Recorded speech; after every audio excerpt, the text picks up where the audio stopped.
This flop break brought to you by Flow Circus. Co-founders Don Daria and Paul Miller have over 20 years of experience providing organizations with tools and trainings they need to promote well-being, strengthen teams, and practice strategies to thrive in the messiness of learning, growth, and change. Ow. Welcome back to today's flop break. Now, yesterday we were playing a little bit more collaboratively with the flop ball, but today we're going to switch things up and go competitive.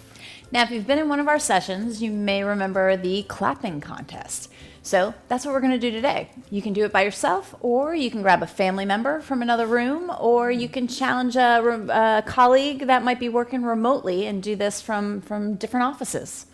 Yeah, so how can you be competitive by yourself? Well, you're just comparing yourself to how you did before, how you did yesterday. In fact, that's the best way to compare ourselves, isn't it?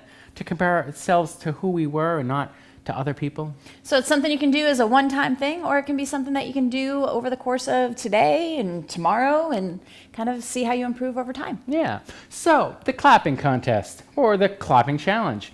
What you do is you take the flop ball, you put it on the back of your hand. Now again, spread your fingers nice and wide or use a little paddle there. And simply you throw it up in the air, you clap once, and you catch it. Then if you're successful, you go for two.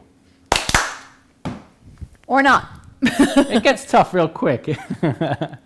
So we challenge you to see how many claps you can get. Don, do you want to go for your most number of claps with this low ceiling? It's a pretty high ceiling. Whoop! Nope. Okay. Let's see how many you can do. All right. All right, show off. That was pretty good. Now, what you might find is as you go up in number, you run into trouble. But what happens is as it goes up higher, it comes down faster. And so what happens is we stiffen up because we're trying really hard. And so we stiffen up because we want it so bad. We want to make it happen. And so stiffening up is actually working against you.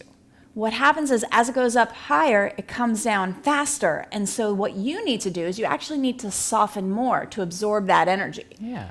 And so just like what's happening with you right now in your life, things are coming at you fast, right? There's a lot happening in your world as you're figuring out your kids' curriculum, as you're, dealing with all this change in your life. So go softer on yourself, okay? Yeah. Go easy on yourself. You're doing fine.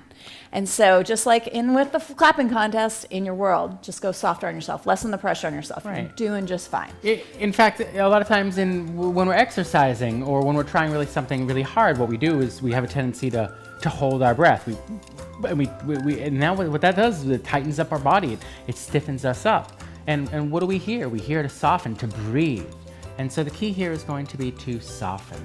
So 2 tips. 1, you can go to the paddle, use 2 hands. That'll give you more surface area. But the other is bend your knees and relax. Soften the energy on the catch, and that'll help you. So I'm still working on it. I think you're camera shy. That could be it too. Ready? Yeah. Whoa. There we go. That helped. I got up to 2. That was 3. All right. So see how many you can do. Put your personal best in the comments on here on Facebook. Yeah. Let us know how you do.